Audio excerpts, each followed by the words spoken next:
What up, everybody? It is a beautiful, super hot day today, and one of the things I need to do is figure out, what do you guys think? Let me know. If I put a window AC unit in here, I've got insulation, but I don't have anything on the roof. Will a window AC unit, and I close the door, do you think that'll work in here? Random thought for the day. Game plan. We need to get this thing testing. We are now a week, over a week and a half, something away from the SHITBOX No Prep race out in Coburn, Virginia, Twin River Raceway. We've got a set of wheels on here. That's a radial. That ain't gonna do us no good. But that is the set of single bead lock that is gonna work for a small tire. I wanted to use these wheels if I could. What I was gonna do is I was gonna end up eventually down the road, I was gonna see if I could send them away to get bead locks added. You know, they've got companies that do that. But when I measured them yesterday, they're like 15 inches wide, and we just cannot stretch a 10.5 tire that much. 15, I mean, maybe we can, I don't know, but I was really hoping they were like 14s, and they're not. So we're gonna hold off on that. We're gonna go ahead and use the single bead locks that came with the car, and I gotta get this swapped out because that radial measures like 29 point something, which is a big tire. I'm looking at you, Oklahoma. That ain't gonna work either. Today, we're gonna run over, grab the wheels and tires off of the Dodger. They've got a 2810.5 on there. I've got a 2810, the Hoosier D06, on the way eventually. It's part of the exchange process. But we can at least get the 2810.5 CO7 on here and start testing with it, start getting it figured out this weekend, hopefully. So let's get this thing jacked up, head over to storage, head over everywhere, and start getting this thing cracking.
I went ahead, got the tires off, got the bead locks undone right here just because I wanted to make sure I had all the tools so I could bring the tools with me, and to make it a little bit easier of a process once we get over there. The less stuff we have to do over there, the better. I'm gonna come over in the middle of the day asking for a random favor. I feel like the more prepared I am to do as little work as possible in their way or anything over there, the better off it's gonna be.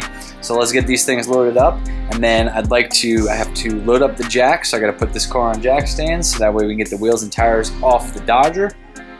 Head over there and we'll go ahead and make this swap.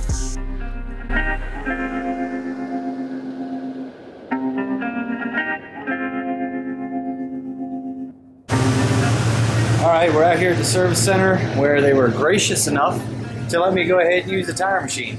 So let's go ahead and get these swapped out. I got a pleasant surprise. I forgot that the tires on the Dodger were actually the D06s. So it's the same tire that I had ordered for the car. We're gonna get it, stretch it out on a little bit on a 12-inch wheel. I think it's gonna work really nice, but it's gonna be awesome because I'm gonna have the exact same tire that I ordered. So we should be able to get good data. We know what's gonna happen with it. And when I get the new set in, it's just going to be even better because it's going to be a brand new set. So let's get this swapped out and get to work.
All right, after getting beat up by tires a little bit, it's all right. We're gonna learn. Got the new ones mounted. These are the Hoosier D06 2810, not 10.5. Real small tire. Once again, looking at you, Oklahoma. What are these clowns doing? Look at what is going on here. Do you see this? I'm over here trying to film. These what these guys doing over here, pushing old hot rods. But now I'm really excited to get home and slap these things on. I got to move some stuff around in storage, get these old wheels and tires stored up, and I'm really excited because I think these wheels and tires are going to look killer on the car. So let's go home and get them bad boys knocked out.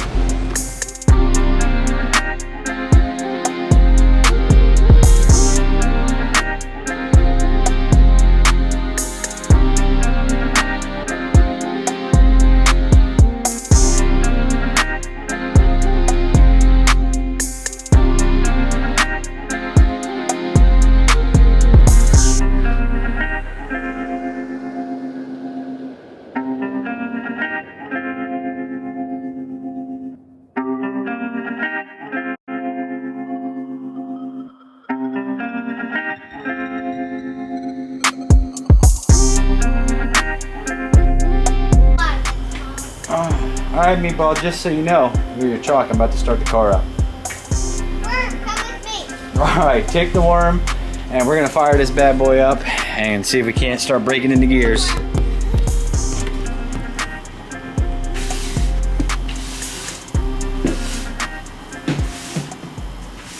Just a quick reminder, guys, I am going to give away this GT45 billet wheel turbo from Max Speeding Rods and a dual 2.5-inch T4 flange from SHITBOX Supply. All you guys have to do is be subscribed to the channel, drop a comment in this video, how long you've been a subscriber, and that's it. We're going to pick somebody live this weekend. I'm going to go live on the YouTube, and we're going to pick one of the comments at random, and I'm going to ship out this turbo and this flange directly to you guys as a thank you for watching this channel.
Tell me this thing don't look gangster. Oh boy. Oh, that's me kicking a glass, don't worry about that.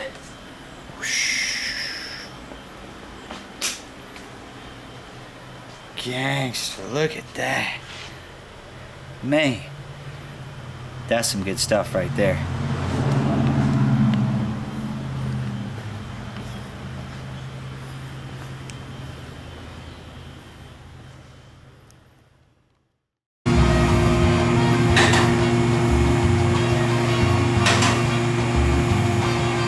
We finally got in our bell housing. Now I was going to take the trans out and go ahead and weld the bell housing because it was cracked and broken, but after going back and forth on it a little bit, I decided let me just buy the bell housing, do this once, not have to take it out again for a broken bell housing, and hopefully not have any more issues out of it. So we came over to my buddy's shop here, we got it up on the lift, and Joey's about to learn how to take a transmission now. Yeah, race car stuff. But this also is nice because it gives us a good opportunity to go ahead and take a look at everything under the car and check it, make sure that nothing else is messed up, damaged, any of that. I can see right here in the front of the pan is where it hit the ground, and that would explain the crack in the bell housing right here. Got the oil pan too, so that was nice and good. But other than that, nothing else looks too out of place, too jacked up or wrong or broken or any of that. But now that we have it up in the air, we're going to go over it and just make sure. So let's go ahead and get this trans out. Then we'll start cutting the bell housing off and figuring out how to put the new one on. You have to be very, very, very careful with cutting these bell housings off, because if you cut too much, you're screwed. So some friends gave me some tips, and we're going to see if we can do it without screwing it up. So I have to buy a new trans.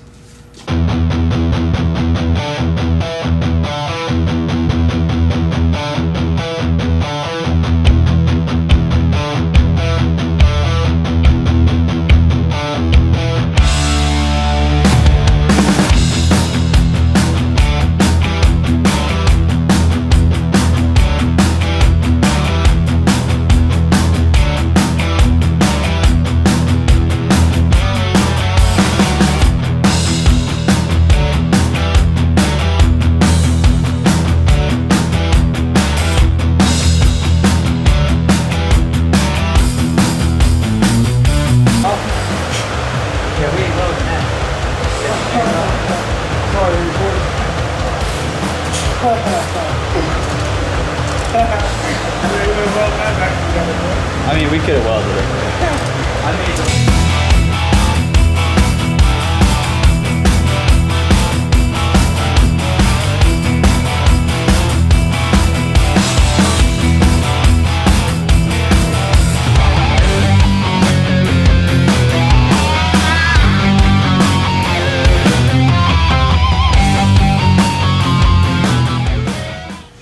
Nice and easy, meaning no rush.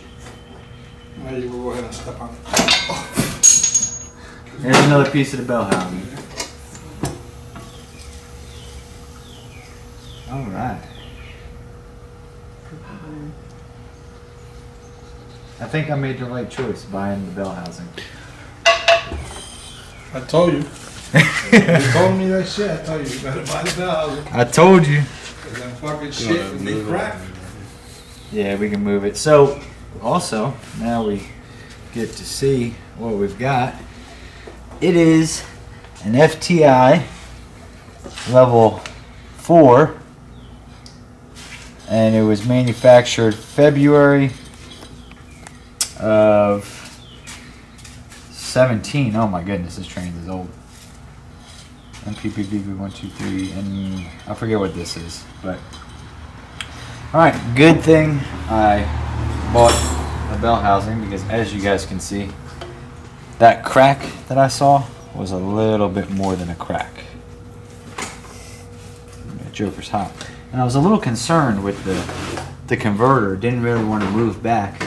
we're gonna have to check the spacing on this, because eventually what's gonna happen is, if this, I'm assuming this shaft here, or this, whatever you want to call it, how it sticks out, was added for the mid plate thickness, which this mid plate is not super thick. It's like a 1/16, quarter of an inch, something. It's not one of the thick boys. Yeah. But what's going to happen is, if this thing is constantly pushing on the back of the crank, it's going to give us thrust bearing issues. So let's get the converter out, and always cut less. You can cut more, but you can't add it back. So hold that trains in, because it's going to change the weight of it. Oh, and PTC converter, I see. Let's see if it has a number, that way you can call them and they'll tell you what store that shit. Yeah.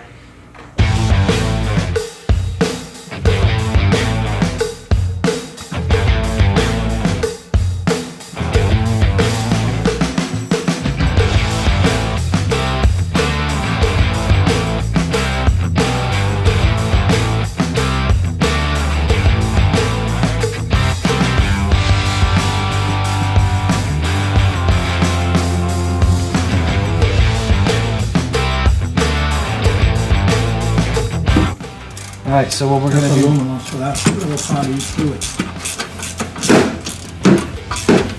What we're going to do is, before we get too far on this, we're going to check to make sure that this works.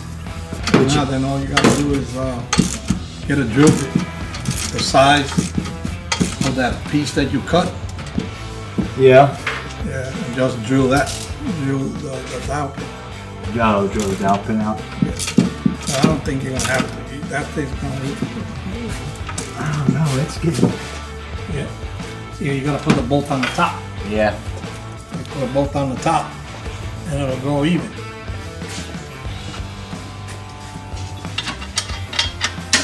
So just the bell housing plan is working pretty well. Like cutting it, and we got a good idea. But before I go ahead and do all that, I just wanted to make sure it was gonna fit in here properly. And right now the flex plate looks really, really close. There's like a 16th gap between the flex plate and the bell housing. So we're gonna tighten down the bell housing, turn the motor over by hand, and see if it rubs.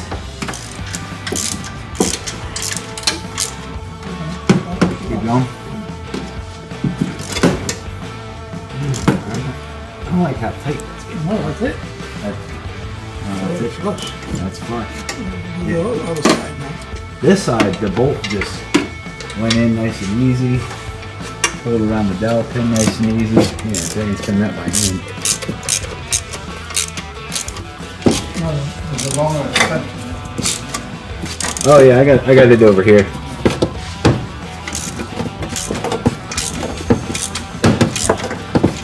Oh.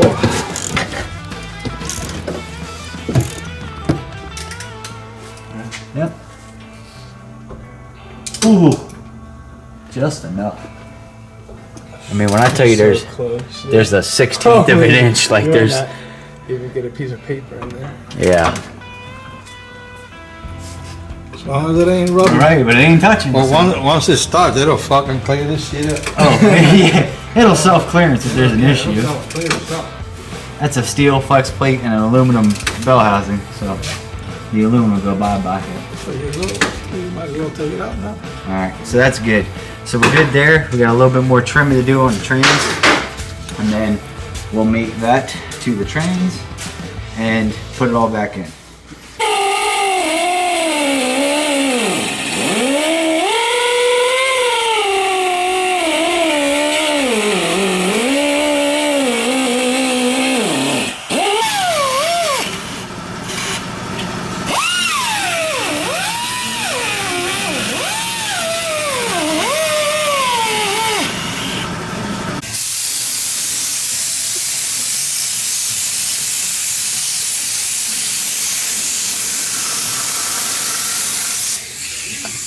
We're done.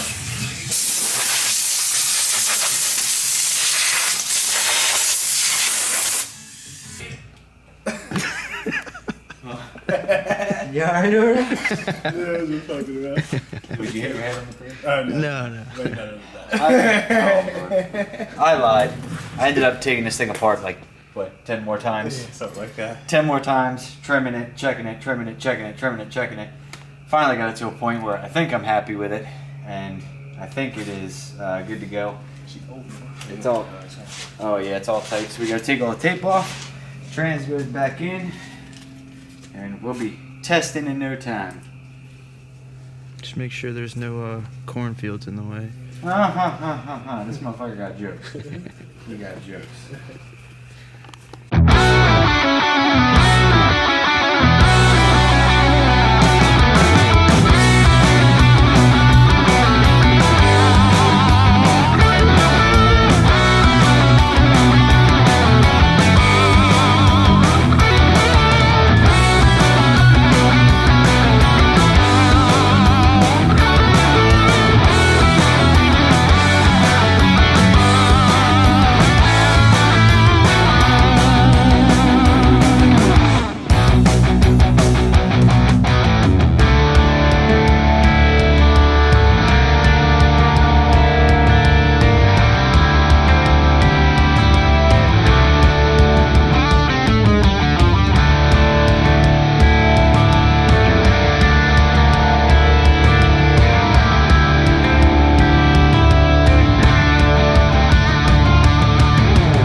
Alright, we are insanely close to firing this thing back up, putting some fluids in it. Unfortunately, we don't have washers. Washers never came out of the converter, and at least with this bell housing, everything's set up. We're gonna need proper spacing. I did say that I would, I told my friend that I would mention, they've got this beautiful Camaro here, big block, Pontiac big block, big chief heads. He said 572, I believe, runs 850 on motor. It's on a 29.5 10.5W, I think is what it is. Has, as you can see, full interior, beautiful car. They're doing some freshening up to get it back up and running, so he's going to go race at 850. This car is for sale. Now, don't email me if you don't have 40 grand. They're asking 40 grand for this car. If you guys are interested, email me, dnrauto@hotmail.com. I'll give you his number, put you in touch. Nick, if you want to just hit like some walk around the car and show the interior and that kind of stuff, it's a beautiful car. Show under the hood, you know, tubular control arms, you know, motor plated, you know, big block Pontiac, like I said. Very, very beautiful car, and it's up for sale. So I think he's gonna put it, you know, just do some freshening up, make sure everything's good to go. It's got EGT sensors in the exhaust. Not sure what kind of computer system it is, but maybe we'll look inside and see. Solid little 850 car. Hear that? Real steel. I think everything is except the bumpers and the hood. But if you guys are interested or know somebody interested, shoot them this video, shoot them the information. They're gonna keep cleaning it up and everything, take it racing, and it will be for sale. Like I said, $40,000. Don't hit me with the dreamers with the, oh, I got 15 and 20. You're just gonna waste everybody's time. $40,000 car. Let me know if you want. Shoot me an email. I'll put you in contact with them. I really wish we could start this thing up tonight. That's not going to happen. As I was talking about earlier, we were looking for some washers because we wanted to space the converter properly. With the new bell housing on it, whatever, the way the combination is sitting right now, it needed some washers in between the converter and the flex plate. And we found washers. We got the drive shaft in. Everything is done except the starter's just hanging there. We're waiting to put converter bolts in. And since we spaced out, or since we added those washers, the converter bolts are now not long enough. Now, we could get in a rush, put them in, say screw it, blah, blah, blah. Or I can take one more day to just go ahead, go over to the hardware store, get longer bolts, leave it right where it's sitting, and we'll be good to go from there. I mean, I have spent so much time and so much money and so much effort and everything on this car just to get it to the point where it's at that it doesn't make sense to get in a rush now. I mean, what's another night of sleep? Is it leaking? Yep. All right. And we're concerned. I was a little concerned just because we had some trans fluid coming out around the bell housing area, but the converter was full of trans fluid, and I know I spilled it everywhere trying to put the converter back in. So we're gonna put trans fluid in it now just to leave it set overnight and see if it leaks at all or anything. Because if it does, we gotta take it all apart again. Fortunately, since my buddy's letting me use his lift, it doesn't take that long to get in and out. It just took us a whole bunch of time to cut that bell's housing 16 times, or cut the case 16 times. So, super, super close. So close. So close. I can't wait to fire this thing back up again. Do some rolling burnouts on the small tire. Because obviously that's what we have to do. Like, immediately just go to, you know, rolling burnouts and driving it around to make sure that the gears are worn in properly and the bell housing is working properly and everything is working proper. And fixing a couple little things along the way. We fixed a little thing with the drive shaft that was an issue that the chassis guy told us about. So I'm excited. You guys want to go to the track this weekend? Yeah, for sure. I'm not sure what we're going to do. We might. I want to go out on the street, but the tuner wants to. The game plan is I want to bring this thing to the race next weekend. So it doesn't make sense to have it unprepared. We want to have it as prepared as possible. So we might hit the track this weekend and the street. I'm not sure, but I know the tuner wants to set aside some time to be able to remote log in and, you know, make pass after pass after pass without worrying about being interrupted or anything else. Any leaks? No, we're good. All right. So far. So far, we're good. We'll still raise it back up. I don't know how much we're going to need, but that should be good for now. That's good to at least check for leaks, I would think. So next time you see this thing, it's going to be rolling burnout time, street shenanigans, testing, going to the track, doing something. We're getting ready. Complete tomfoolery. Complete tomfoolery. We're getting ready to lay the hammer down because I had some ideas today. I talked with the tuner and I talked with some of my friends. And right now, the game plan is I've got a set of brand new tires on the way, but other than that, don't touch anything else.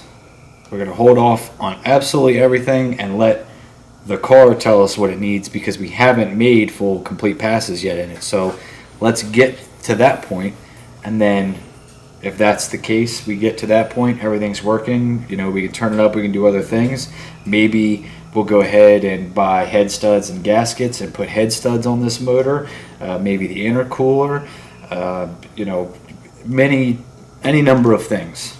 But right now, we're just going to hold off on everything, get it figured out, and let the car tell us what it needs. I still have a set of front coilovers that may possibly go on.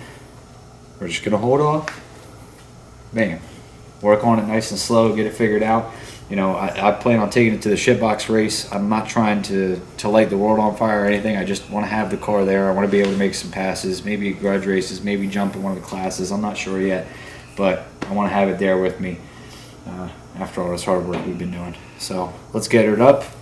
We'll leak check it, and I will see you guys next time where, fingers crossed, everything goes according to plan. We'll be driving this bad boy.